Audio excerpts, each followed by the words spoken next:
Olá pessoal, está no Ao Buscando Saúde, uma produção com conteúdo exclusivo Dr. Play. Eu sou Carol Almeida e hoje vamos falar sobre a doença do mau humor, distimia. Vem saber mais?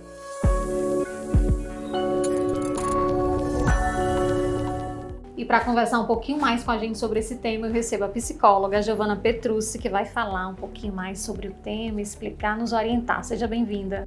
Obrigada, Carol. É um prazer estar aqui na Dr. Play conversando um pouco sobre esse tema tão pouco abordado no nosso dia a dia.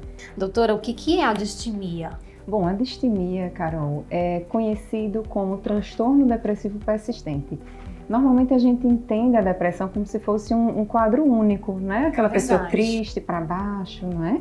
Mas a depressão, na verdade, a gente fala que existe um grupo de transtornos depressivos. Dentre eles existe a distimia. Existe o transtorno depressivo maior, que é aquele quadro clássico que a gente conhece mais. Existe o transtorno depressivo persistente, que seria a distimia. Existe o transtorno disfórico pré-menstrual, que é um tipo de transtorno depressivo. E tem alguns outros, né? Então, a distimia é esse transtorno depressivo que apresenta sintomas leves e persistentes. São sintomas que duram pelo menos 2 anos. Nossa, e quais os sinais apresentados pelas pessoas que sofrem de distimia? O primeiro sinal de todos, assim, o que é mais conhecido é o humor, é o mau humor, né? Então, por isso que é conhecido também como a doença do mau humor, né? E é interessante porque se a gente pensa que a distimia é um transtorno depressivo persistente com sintomas leves, a gente pode imaginar, cair na armadilha de pensar que é um problema que não causa prejuízos na vida da pessoa. Verdade, doutora. É leve, né? É leve. Então, tem pessoas que falam assim, se eu acordar muito cedo, eu acordo com mau humor. Se eu passar fome demais, eu também fico com mau humor. Ela já são sinais que pode estar desenvolvendo uma distimia e a pessoa não sabe? Não necessariamente por esses sinais. Sim. Para a gente pensar numa distimia, a gente tem que pensar num conjunto de características, como por exemplo, o primeiro de todos é esse mau humor, né? Um humor deprimido. Certo. Junto com isso, a gente vai ter ali alguns outros sintomas que precisam estar presentes. Pode ser a falta de apetite, um sono muito grande, ou a falta de sono, uma fadiga constante, né? Então, tem algumas outras características que precisam estar juntas com esse humor deprimido para a gente caracterizar a distimia. E é um mau humor e uma irritabilidade que vai estar presente quase todo dia da pessoa e ao longo de todos os dias.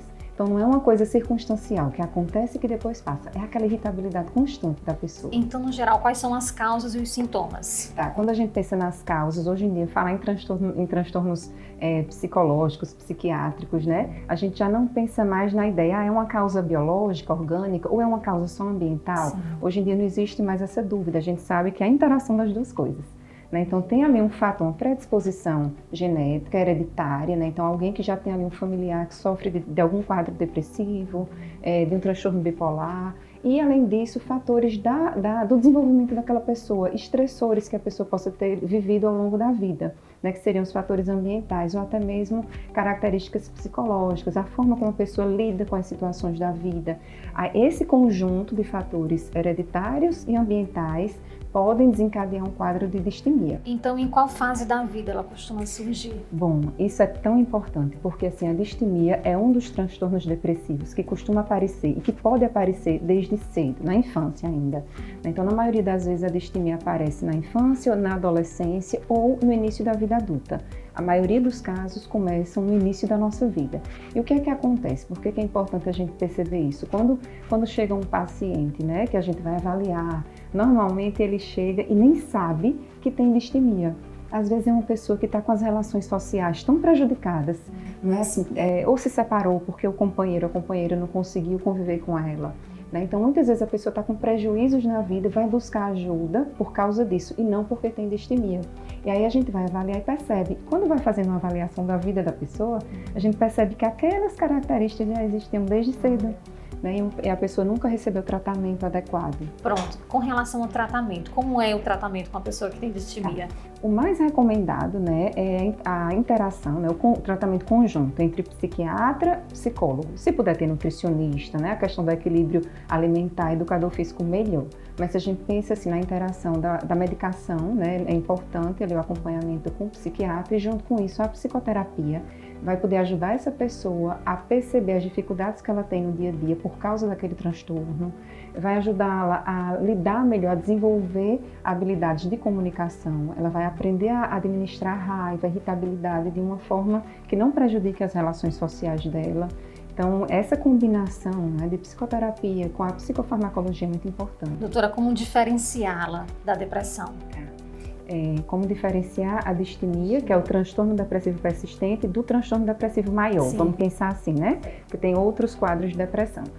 A depressão, o transtorno depressivo maior, os dois apresentam os mesmos sintomas. Aquele do humor deprimido, a falta de apetite, Sim. a dificuldade de dormir ou o excesso de sono, a fadiga excessiva. Então, os sintomas são os mesmos. Olha que interessante. Qual é a diferença?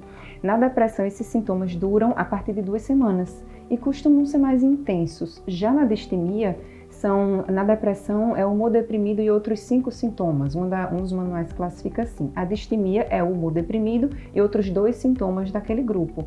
E esses sintomas são mais leves, mas eles duram pelo menos 2 anos.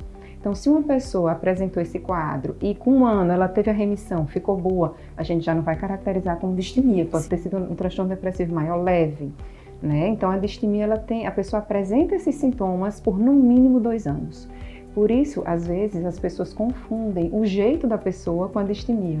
Se é uma pessoa que está há 2 anos com aquele comportamento irritadiço, com mau humor, você começa a achar que aquilo é a própria pessoa. Né? E a pessoa não entende que ali pode ter um transtorno que, se tratado, quando se usa todas as intervenções, a gente consegue atingir 80% de melhora do quadro, né? Doutora, em uma conversa pelo WhatsApp, nós podemos identificar que a pessoa está doente? Uhum. Importantíssimo, né, isso? Porque hoje a gente usa muito os canais digitais para comunicação e é importante usar como alerta, né? Até porque a gente vê que muitas vezes a própria pessoa não vai conseguir identificar que ela pode estar sofrendo da distimia.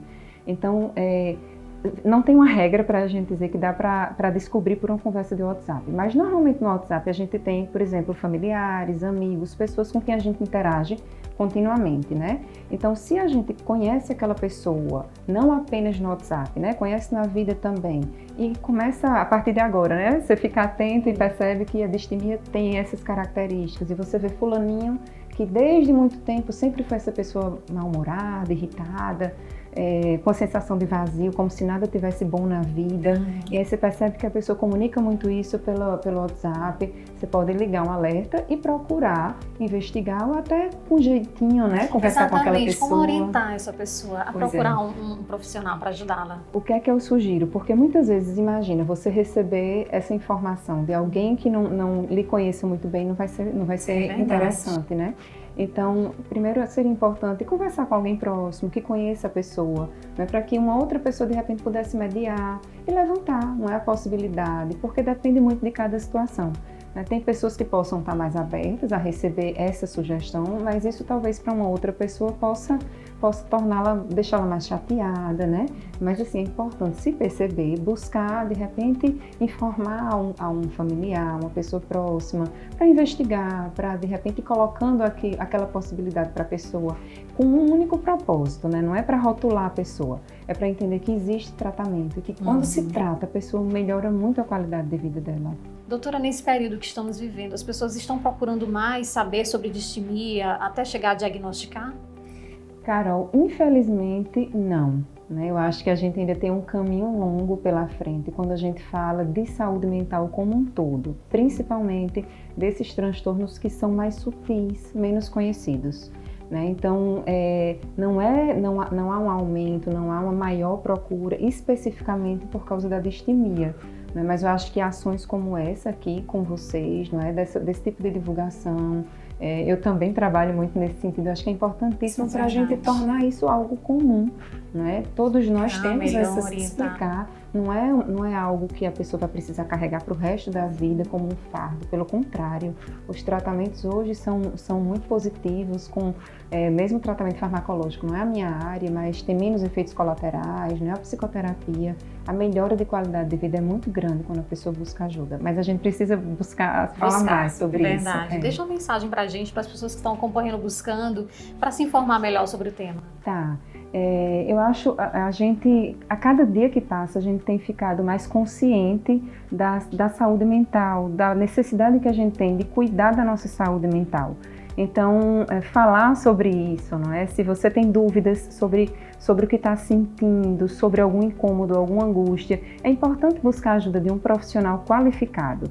Fugir um pouco da ideia do Google, porque muitas vezes a gente não encontra informações confiáveis ali, mas ir diretamente a um profissional, que você veja o currículo, que saiba que trabalha com aquilo, que tem conhecimento para esclarecer as dúvidas. Saúde mental é tão importante quanto a saúde física, então a gente não pode guardar os problemas, precisa buscar ajuda. Giovana, muito obrigada pela sua presença aqui com a gente. Até uma próxima. Agradeço, Carol. Muito obrigada também. Gostou do nosso conteúdo? Então continua conectado. Segue a gente no Instagram, @drplay.tv, no nosso canal do YouTube, drplay.tv, além do nosso portal e produções em podcast. Até o próximo Buscando Saúde.